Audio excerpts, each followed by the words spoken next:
अल्हम्दुलिल्लाह आप लोग कुरान करीम के सही से पढ़ने के सफ़र में मेरे साथ चल रहे हैं। अभी हम लोग नूरानी कायदा पढ़ रहे हैं। अभी हम इन अल्फाज को पढ़ना सीख रहे हैं, समझ रहे हैं कि कैसे पढ़ना है और इनकी पहचान क्या है। हम यहाँ पर दाल, दाल, रा और जा इसकी मश्क सीखेंगे। ये अलग होते हैं तो इस तरह होते हैं, लेकिन जब ये लफ्ज़ों के साथ मिल कर के आते हैं तो फिर ये थोड़े से बदल जाते हैं। जीम, दाल, ये हमारा जीम है और ये दाल है ये वाला। ये ऊपर को भी खुल जाता है कभी और कभी ऐसा भी आ जाता है, किसी तरह से भी आ सकता है। इसकी पहचान असल ये है कि दाल के ऊपर नुक्ता नहीं होता है, ठीक है। और इस जैसा एक और आता है, ये इसके ऊपर नुक्ता होता है, ये होता है दाल। अब इसको आगे पढ़ लीजिए। खा, दाल, ये खा है और ये दाल है। जीम, रा, यहाँ पर देखिए ये जीम है, ये रा है ये वाला, ठीक है। तो कभी रा इस तरह से भी आता है और कभी रा दूसरी तरह से भी आता है। मैं वहीं पर आपको समझाऊंगा, बताऊंगा। खा, जा, ये हमारा खा है और ये जा है। देखो कभी तो ऐसे आता है और कभी ऐसे आता है। बस फर्क इन दोनों में क्या है, रा और जा में रा के ऊपर नुक्ता नहीं होता है और जा के ऊपर नुक्ता होता है। कभी जा ऐसा भी आता है और कभी रा ऐसा भी आता है, यानी दोनों एक दूसरे जैसे बन जाते हैं, बस नुक्ते का फर्क होता है। या रा, देखो यहाँ पर रा है क्योंकि नुक्ता नहीं है इसलिए रा हो गया और ये जा की तरह बना हुआ है सेम, ठीक। या रा, आगे देखिए ता, जा, यहाँ पर समझिए ये दो नुक्ते हैं तो ये ता है और ये देखो रा की तरह बना हुआ है, सेम जैसा रा होता है ये वाला रा ऐसे बना हुआ है। चूंकि इसके ऊपर नुक्ता आ गया इसलिए जा हो गया, अगर नुक्ता नहीं होता तो फिर ये रा होता। आगे देखो मीम, दाल, ये मीम के शेप में जो है मीम है और ये देखो सेम इस तरह से बना हुआ है, ये दाल है। काफ, दाल, ये हमारा काफ है, कल की मश्क में आपको बताया था, और ये दाल है जैसा कि यहाँ पर ये आया, ठीक। फा, रा, ये फा है और ये रा है। मीम, जा, ये मीम है और इसके ऊपर नुक्ता है तो ये जा है। मीम, जा। अब यहाँ से आगे हम सीन, शीन, सौद, ज़ाद, ता और ज़ा इन लफ्जों की प्रैक्टिस समझेंगे।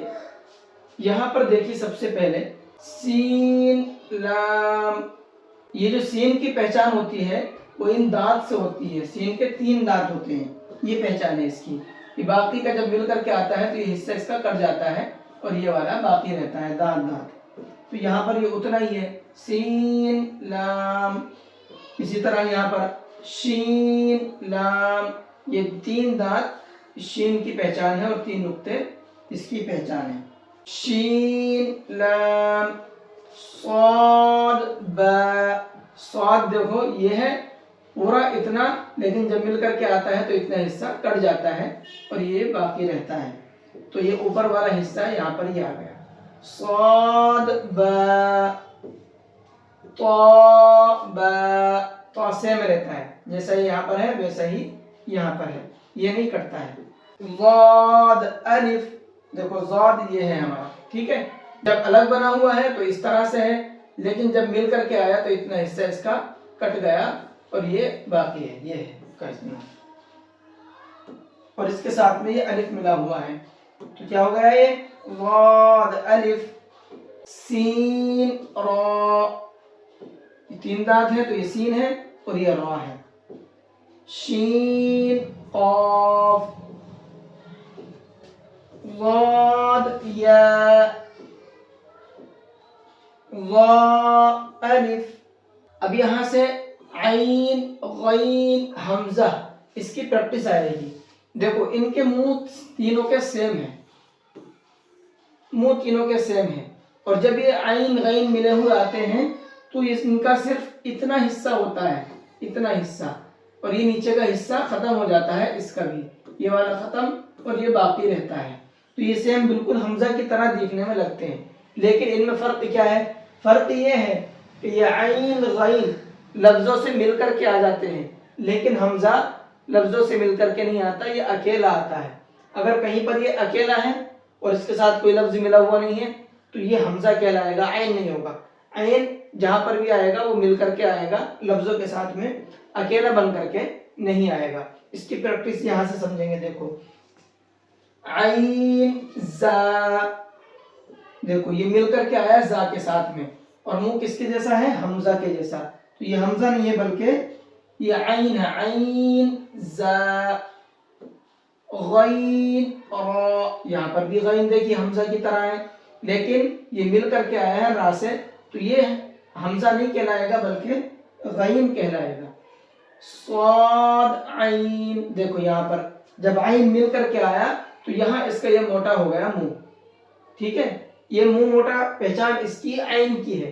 اگر یہ موٹا نہیں ہوتا، یہ ایسا ہوتا تو یہ ہا بن جاتا، ٹھیک ہے، یہ موٹا منہ اس کی عین کی پہچان ہے۔ ہا سے فرق کرنے کے لیے ہم کیا سمجھیں گے؟ جس کا منہ موٹا ہوتا ہے وہ عین ہوتا ہے، اور جس کا منہ پتلا ہوتا ہے وہ ہا ہوتا ہے۔ تو یہ صاد عین، اسی طرح سے یہاں پر دیکھیے ضاد غین، با عین دال، بیچ میں مل کر کے آیا عین، تو یہ اس کا صرف منہ آیا، یہ والا، اس کے علاوہ کچھ نہیں ہے۔ تا غین دال، اسی طرح سے غین کا بھی مسئلہ ہے، غین بھی اسی طرح سے ہوتا ہے جیسے عین ہوتا ہے، تا غین دال، ٹھیک ہے، یہ آپ کو سمجھ میں آ گیا ہوگا۔ اب یہاں پر حمزہ کو سمجھ لیتے ہیں۔ حمزہ اکیلا بنا ہوا آتا ہے، یہ کسی لفظ سے مل کر کے نہیں آتا۔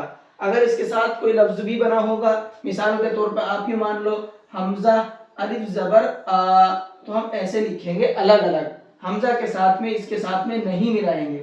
اگر ملا دیں گے تو پھر یہ حمزہ نہیں بلکہ عین ہو جائے گا۔ سمجھ میں آ گیا؟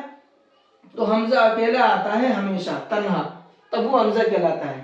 کبھی کبھی حمزہ الف کے اوپر بھی آتا ہے، واو کے اوپر بھی آتا ہے، یا کے اوپر بھی آتا ہے۔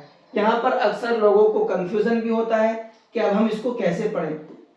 بہت سے لوگ یا واو الف اس طرح سے پڑھتے ہیں، تو یہ غلط ہے۔ کس طرح سے پڑھنا ہے؟